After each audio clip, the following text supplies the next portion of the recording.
capital of China. This, the great city of Shanghai on a September day in 1937. This, the fearful beginning of a new kind of war. This, the first mass bombing from the air of a helpless civilian population.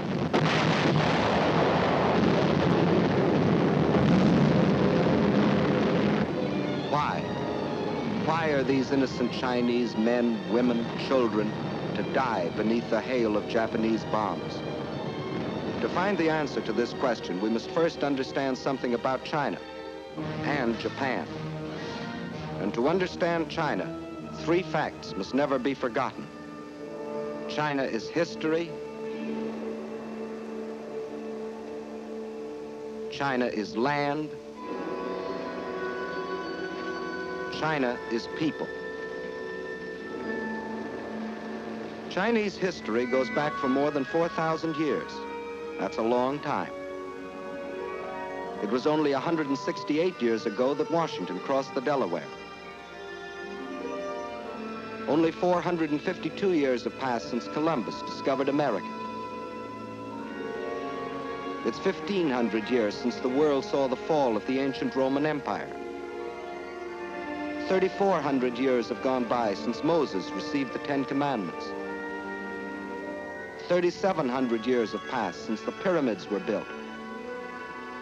But more than 4,000 years ago, the Chinese Empire was already in existence. And more important, so was a Chinese civilization, a civilization of art and learning and peace.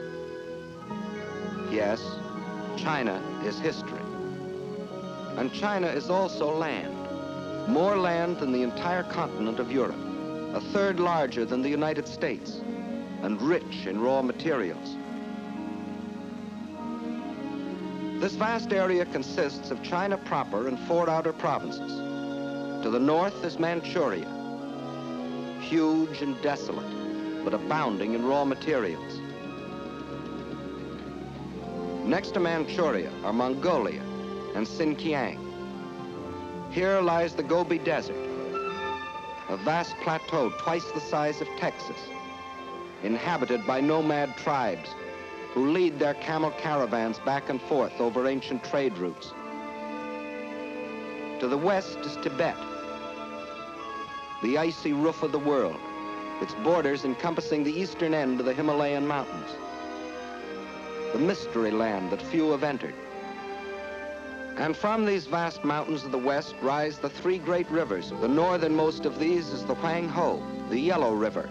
Far to the south flows the Sikiang, the Pearl River, which enters the sea past the great ports of Canton and Hong Kong. But the greatest river of all is the one that flows between, the Yangtze, winding for 3,000 miles through the heart of China, bringing fertility to the good earth, and bearing upon its broad waters half the commerce of China.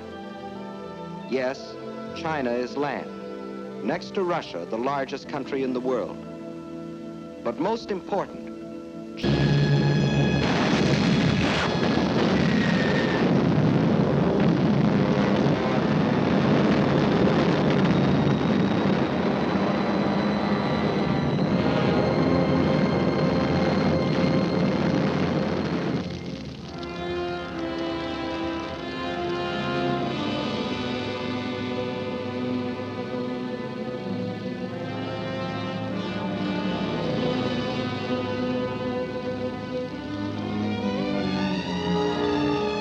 thus, the Japanese introduced the world to a new kind of war.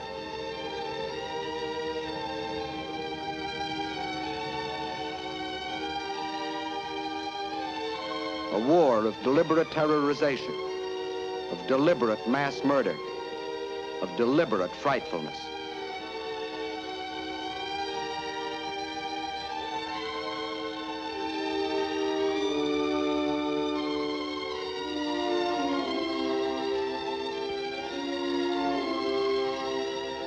When the campaign was over, the Japs occupied the entire peninsula east of Shanghai. Reorganizing rapidly, they then launched a coordinated drive on Nanking. One column pushed along the railroad while another swung further to the south. This column then split and continued its drive, hoping to cut off any possible retreat of the Chinese armies defending Nanking. It was here in the Yangtze that the blood-crazed Japs attacked an American gunboat, the USS Panay, despite its distinctive markings.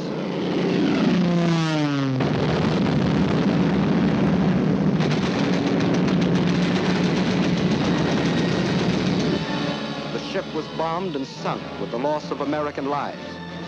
The first American warship to go to the bottom in this war.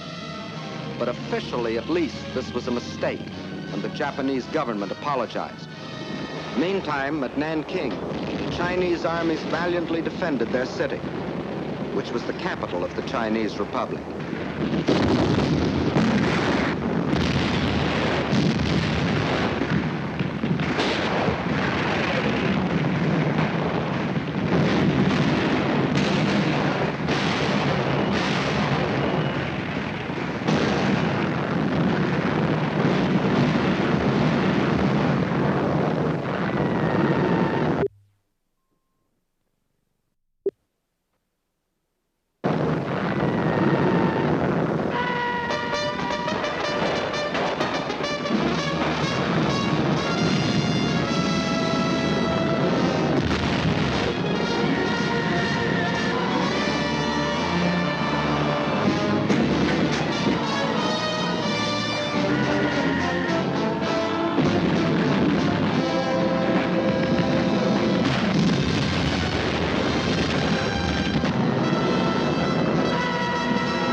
Japanese power was too great, and after a battle lasting but a few days, the city fell to the invaders.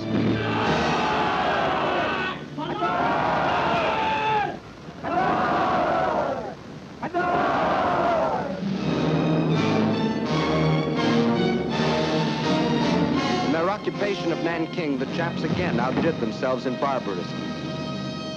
The helpless populace was trapped by the city walls and could not flee. The Japanese soldiers went berserk. They raped and tortured. They killed and butchered.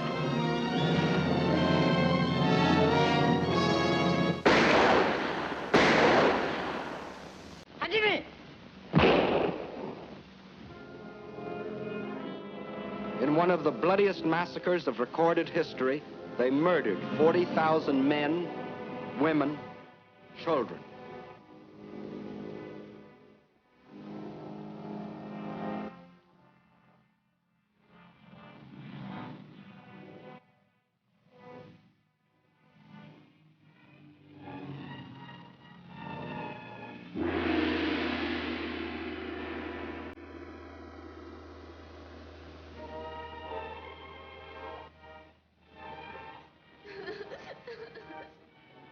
But those who lived might better have died, for the horror of their twisted and torn bodies was worse than death.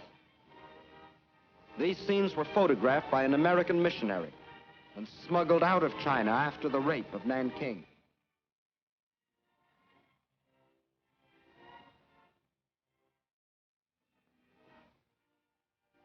This nightmare of cruelty was all the more horrible because it was deliberately planned by the Japanese High Command to tear the heart out of the Chinese people once and forever.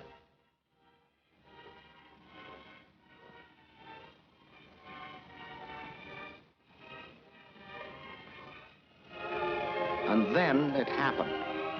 That which Sun Yat-sen had dreamed of, that which Chiang Kai-shek had toiled for, that which is stronger than stone walls had at last been born in China. The will to resist. 青年们，有钱的出钱。好，来打倒日本人。一定要打回老家去。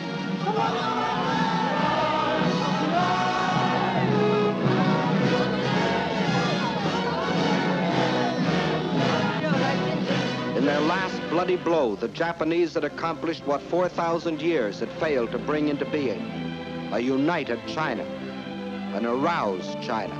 必须要团结一致，消灭日寇，然后我们才能够得到安全。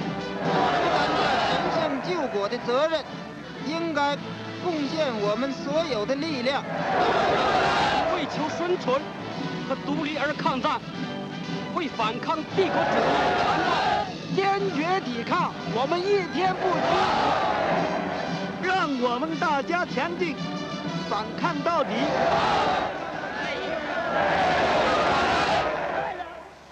But the Chinese knew that the will to resist was not by itself enough. They knew that China must develop the power to resist also. And this cannot be created in an instant. So they too made a plan. And it was this. They would slowly yield territory, piece by piece, while they developed the power and built the weapons to rid the land of its invaders. The industrial strength of China must be moved to the west, beyond the mountains, beyond the railroad lines, beyond the lines of communication. There, safe from enemy attacks, they might produce the rifles and guns that China so tragically needed. Thus, China would trade space for time. Space for time. Blow up the roads.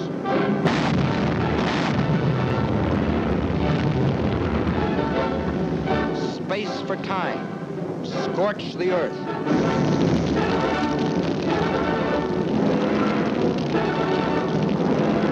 Space for time. Blow up the factory building. Leave nothing for the invaders. And then the people rose and moved, riding, walking, crawling.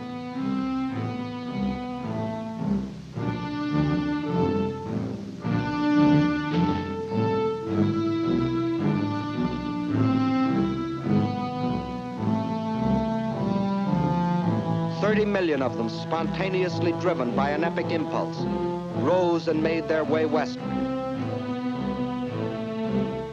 The earth teeming with them, moving westward on a trek that stretched through 2,000 miles of roadless wilderness. Thus the world witnessed one of the most amazing spectacles in human history, the greatest mass migration ever recorded. Whatever could be of use and could be moved, the Chinese took with them on a Homeric journey. Their libraries, their schools, their hospitals, all dismantled and carted away.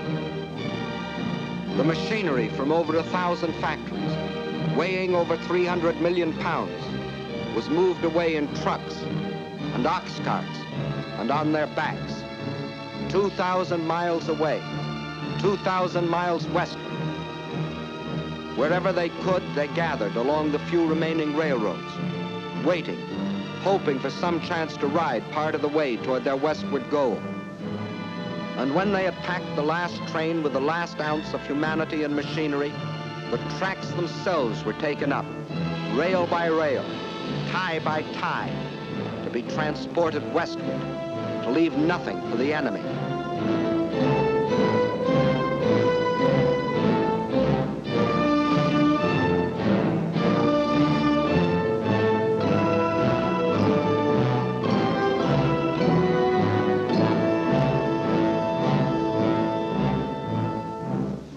Every river pointing westward was heavy laden. Every sampan, every barge was pressed into service, weighted down to the water's edge with the precious tools for new China.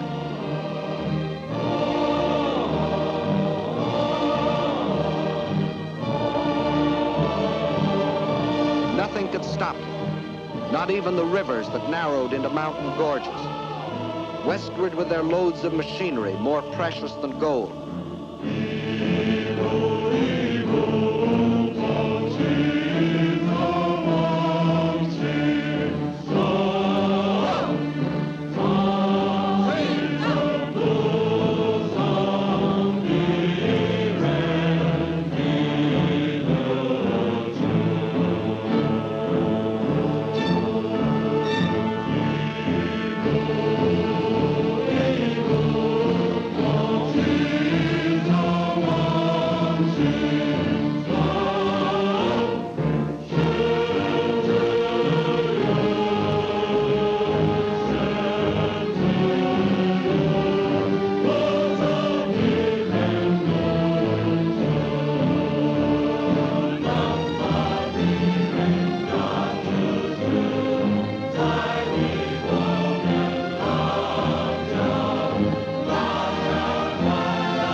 was measured by the mile, by feet, by inches. The trail they broke was moistened every step of the way by their sweat. Where there were no trains, no boats, no ox carts, there were still willing hands and willing feet and straining backs. 30 million people moving westward, westward from the invader, westward from slavery and death, westward to freedom.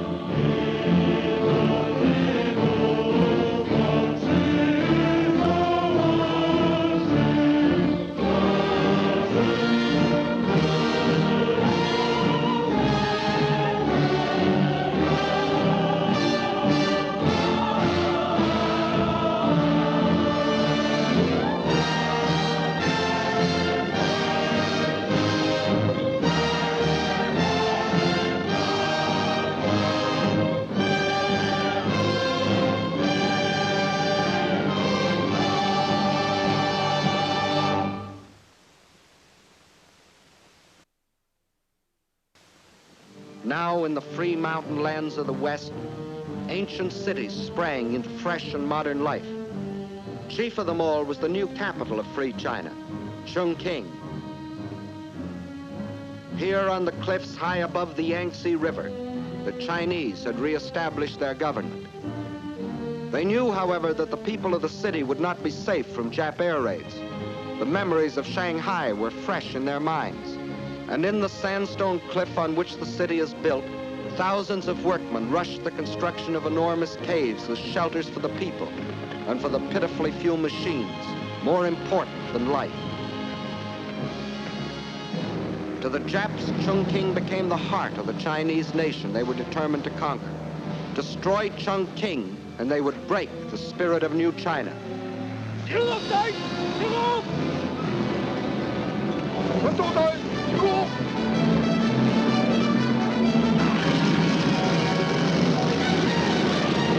As they couldn't reach the city by land, they would send their bombers to blast it from the face of the earth.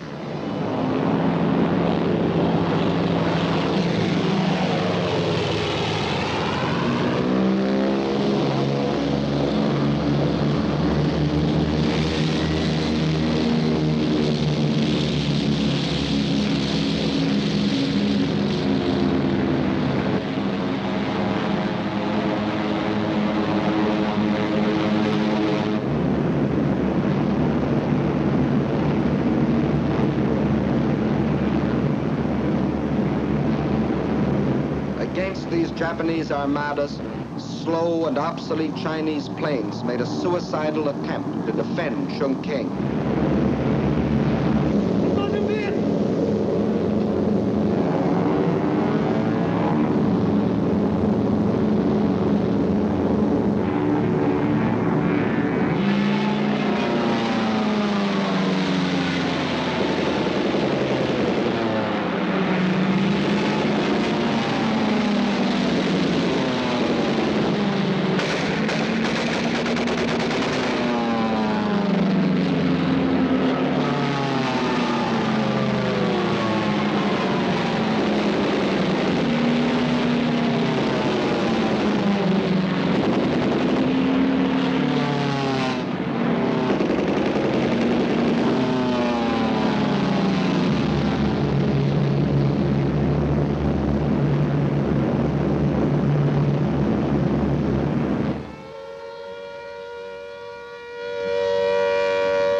Neither Japanese planes nor Japanese bombs could destroy the life of the city.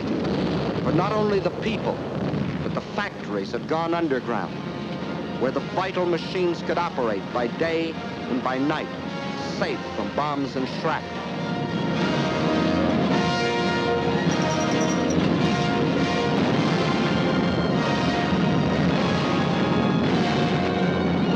This time, the Chinese had anticipated their enemy. In spite of bombs and fire and destruction, this time the Chinese stood fast.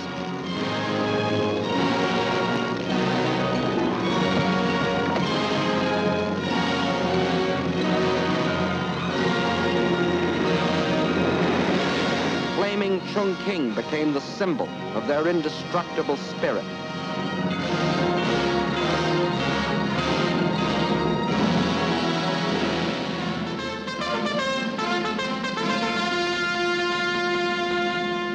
And now the call to arms sounded throughout New China. And from the vast interior, China's millions answered the call.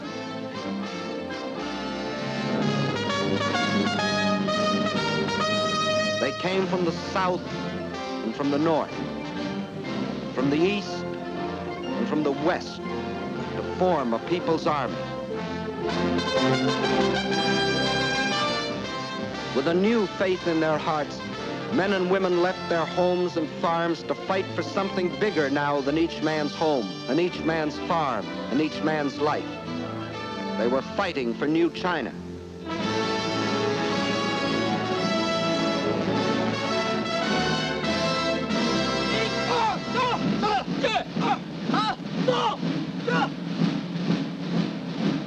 New soldiers, awkward and unskilled, like all new soldiers. But they toughened and trained.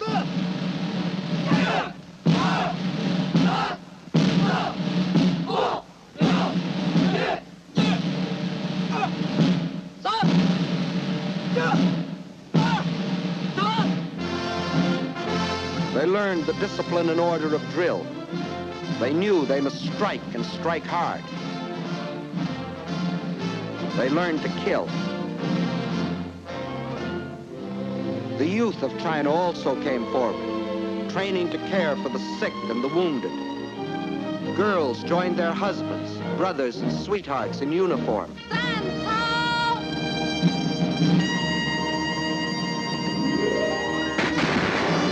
And to the aid of China came volunteers from other lands, men who pledged themselves to fight against tyranny and oppression no matter where.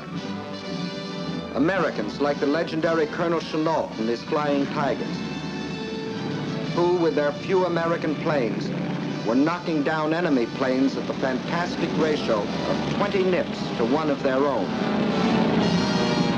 The Japs had hoped to ride to world conquest on the back of the giant Chinese workhorse. Phase 2 of the Tanaka Plan called for breaking the horse to their will, but the great patient horse refused to be broken. The enraged Japs saw their whole plan of conquest bogging down.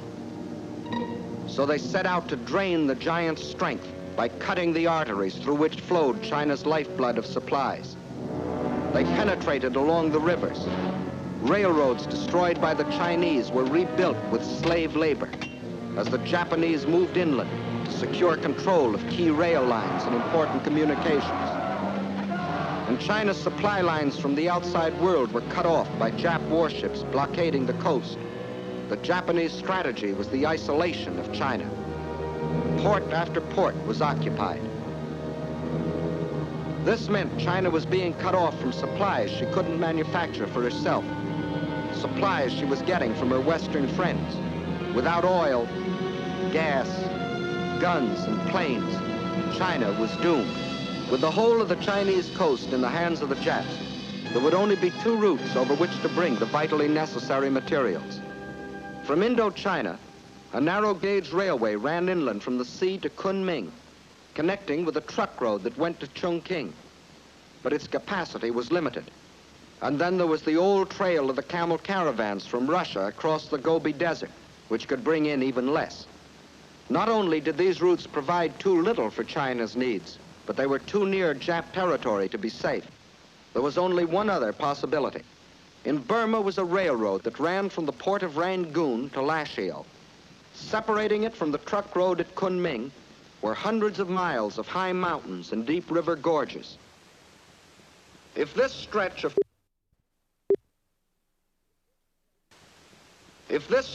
tortuous mountain trails could be replaced by a modern highway, where now only pack trains could pick their plodding way, China would have a practical supply route to Burma and the sea. Several internationally known firms of engineers were called in to do the job. They said the work might be completed in 6 or 7 years, if China could supply them with the most modern machinery. But China didn't have the modern machinery, nor did she have the 6 or 7 years. So she began building the road with her bare hands.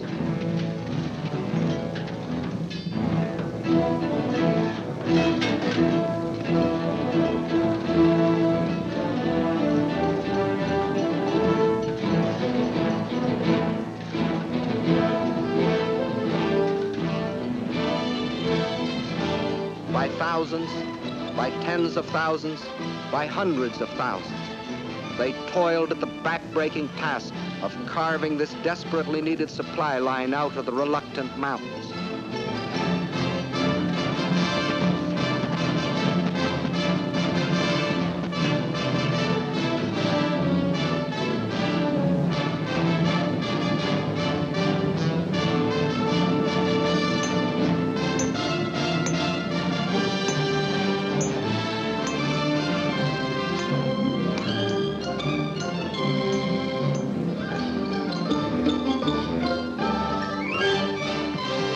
Out of their toil and their sweat, they created the Burma Road, not in 6 or 7 years, but in less than 12 months, a monument to the new spirit, to the new China. As soon as it was completed, the road went into immediate service.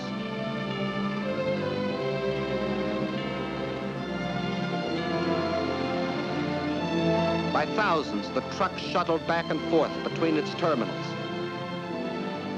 climbing to nearly 10,000 feet, around hairpin curves, along the edges of sheer precipices, where passing trucks had barely 1 foot of clearance.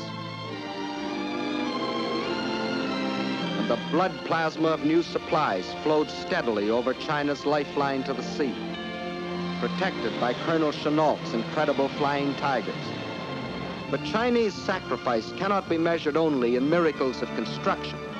It must be counted, too, in the tragedy of destruction. For while still the Burma Road was being built, the invading Jap armies had fanned out and straddled fully 2/3 of the railroad lines of the country. In the summer of 1938, they set out to capture the remaining 1/3, starting with the vital railroad junction at Chengchao. Chengchao is situated on the banks of the Yellow River, China's sorrow. Originally, the river flowed from Chengchao southeastward to the Yellow Sea. But nearly a century ago, a great flood abruptly changed its course, swinging it far to the north. For generation upon generation, as the spring floods rushed down to the sea, thousands of Chinese worked on the dikes to hold the river in its new course, protecting their homes and their crops.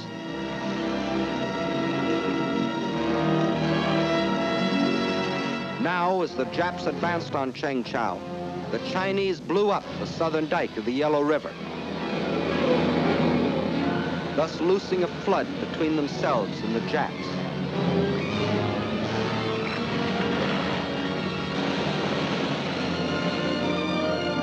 Once more, the river flowed in its old course, forming a barrier which to this day has prevented the Jap from entrenching himself in this area.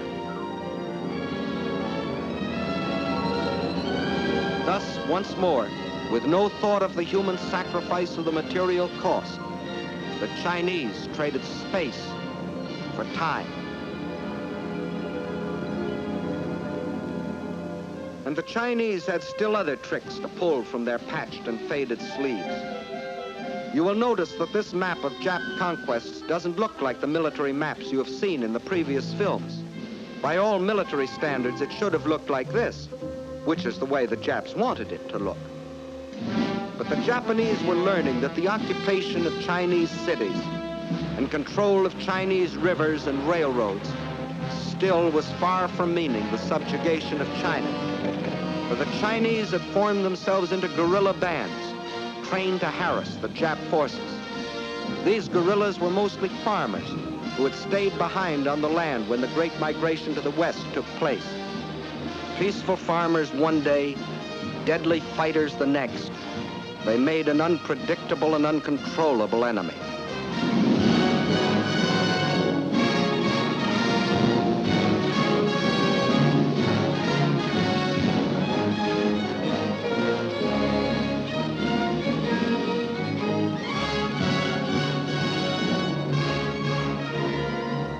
The Japs held the lines of communications, but in the pockets thus formed, these unconquerable guerrillas constantly sniped at the Jap invaders.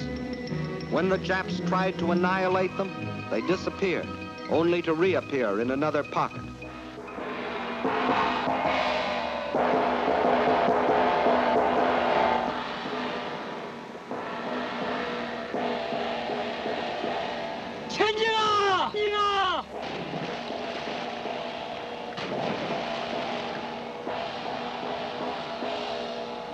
Attacking with speed and surprise, they ambushed enemy patrols.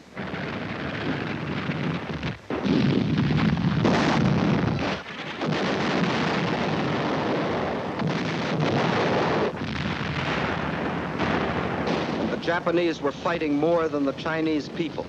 They were fighting the Chinese land, the great distances, the rivers, the floods, the swamps and marshes. These too were enemies that defied the Jap war machine. The giant back Japan intended to ride to world conquest was proving to be a bucking bronco. Phase 2 of the Tanaka Plan had bogged down in what the Japs still referred to as the China Incident. This left them in a fateful quandary. Phase 2 of the Tanaka Plan was still incomplete, but Phase 3 and Phase 4 could no longer be delayed. In Russia, the overwhelming German offensive was taxing Russia's military capacity to the limit, removing any Japanese fear of Russian interference. Britain, after the sledgehammer blows of Dunkirk and the Battle of Britain, was left groggy and militarily almost exhausted. Her navy scattered across the seas, guarding her lifeline of supplies. But here in America, we were finally awakening to our danger and taking steps to protect ourselves. We had appropriated funds for the construction of a two-ocean navy, and our army was rapidly expanding. If the ultimate objectives of the Tanaka Plan were to be achieved, now was the moment to strike. Now, when Russia was otherwise occupied. Now, before Britain could recuperate. Now, before we could gather too much strength. So the Japs made a fateful decision. They would embark on Phase 3 and Phase 4, the conquest of the Indies and the United States, without waiting to complete Phase 2, the conquest of China. Thus, to paralyze American power in the Pacific. Without warning, as they have always struck, they struck again.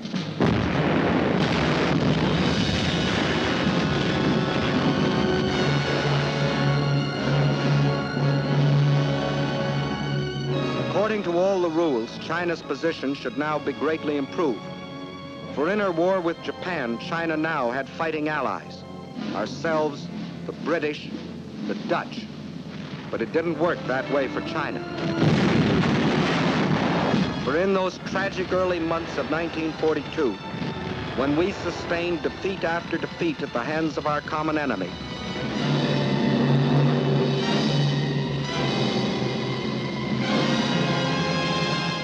China endured the worst setback of all.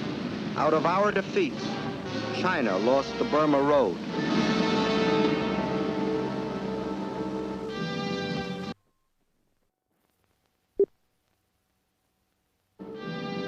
But still, China's courage never faltered. Her determination never weakened. And in the history of those long and tragic months of black defeat in 1942, one bright page stands forth. A page written by our Chinese allies. Here is the city of Changsha. The Japs wanted it for two reasons. It was in the center of the Chinese rice bowl, and it was also an important railway junction. Twice before they had tried to take it, and twice before they had been thrown back. Massing a large striking force near Yocho, on Christmas Eve 1941, the Japs started southward toward Changsha in 3 columns. At 3 points during the drive south, the Chinese forces put up token resistance. But instead of withdrawing toward Changsha, they withdrew east into the mountainous flank. By New Year's Eve, the Japs had surrounded the city. They quickly pierced the outer defenses and attacked the inner defenses from 4 directions. In spite of fierce resistance, the Japs were certain that the fall of Changsha was only a matter of hours. What they didn't know was that they had walked into a well-baited trap, for the Chinese forces which had withdrawn into the hills now swept down on the Jap supply lines and cut them to ribbons. The Jap forces attacking the city soon ran out of food and ammunition and began a withdrawal, whereupon the Chinese launched a counteroffensive and pushed the Japanese back where they had come from.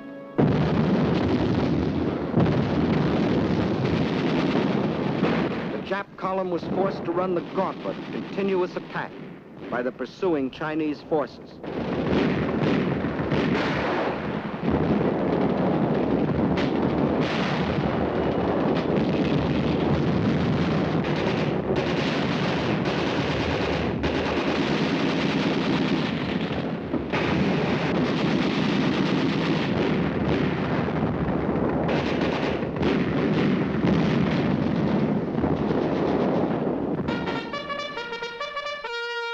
The Battle of Changsha was a magnificent victory for the people of China, the people who wouldn't surrender, the people determined to fight for their freedom, their good earth, the people who can't be beaten. And as 1944 dawns, there is another and greater story being written. From the Aleutians to the South Pacific, we are on the offensive. In the jungles of New Guinea, in the Gilbert and Marshall Islands,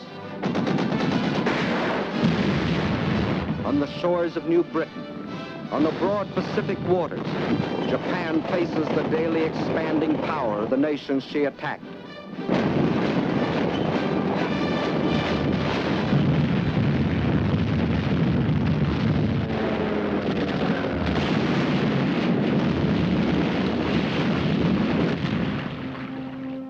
And in India, American, British, and Chinese forces are gathering strength under Lord Mountbatten for the liberation of China. For China's war is our war, and now her millions belong not only to United China, but also to the United Nations. Leader of our American forces is General Stilwell, who has the unique honor of being the chief of staff of all the Chinese expeditionary armies. Division after division of picked Chinese troops are being flown in our planes from China to India, where they are armed and equipped with the most modern American weapons, trained and hardened to spearhead the coming drive against Japan. Through enemy-held territory in northern Burma, the new Ledo Road is being pushed. Over mountains, through jungle and swamp, from India to China, to connect with the old Burma Road. In the jungle on either side, American and Chinese patrols protect the road and strike at the Japs. Their supplies and ammunition brought in by plane and parachute.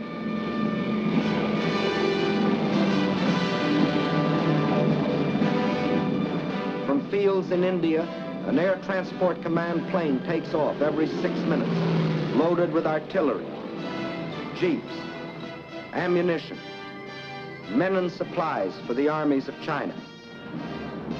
Over this Burma skyway, over this hump of mountains 16,000 feet high, more tonnage is being flown into China than was ever trucked in over the old Burma Road.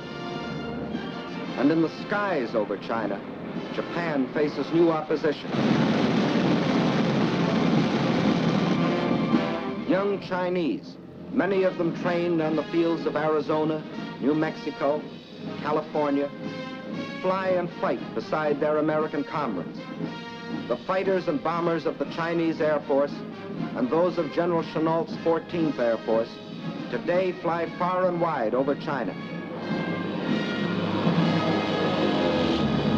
hitting enemy concentrations, smashing their sea lanes along the China coast,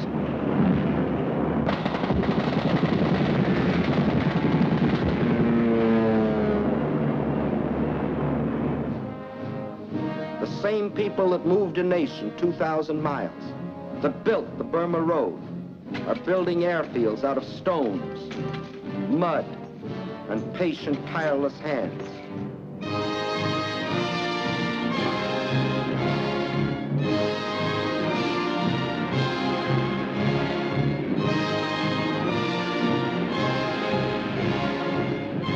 Today, though still cut off by land and sea from the rest of the world, Chinese armies and Chinese guerrillas still stand firm against the Jap war machine.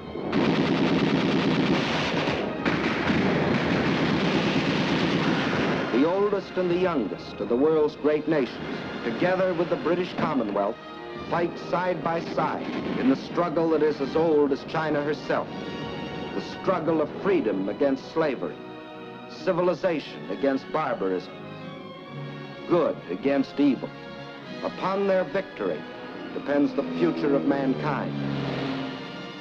We in China, like you, want a better world. Not for ourselves alone, but for all mankind. And we must have it.